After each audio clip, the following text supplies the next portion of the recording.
മഴ തോർന്നു കഴിഞ്ഞാലേ ഈ ഈ ചാക്കിലേക്ക് മുകളിൽ പാത്തിന്ന് അടുക്കള പാത്തിന്ന് വെള്ളം വീഴുന്ന ഒച്ചയാണ് കേൾക്കുന്നത്.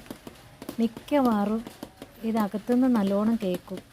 ഏതോ വാദ്യോപകരണങ്ങൾ ഉപയോഗിക്കുന്ന പോലെയാണ് എനിക്ക് തോന്നാറ് കേട്ടോ. പല ഒച്ചയാണേ, വെള്ളത്തിൻ്റെ സ്പീഡിനനുസരിച്ച് മാറിക്കൊണ്ടിരിക്കും. എന്നാലും അതൊരു താളാത്മകമായിട്ടായിരിക്കും കേട്ടോ, ഒരേ താളത്തിൽ ഒരേ ഇതിൽ. ഞാനിങ്ങനെ വിചാരിക്കും, പ്രപഞ്ചത്തിൻ്റെ അല്ലെങ്കിൽ പ്രകൃതിയുടെ ഒരു വികൃതിയായിട്ട് ഞാൻ ഇതിനെ കണക്കാക്കുക.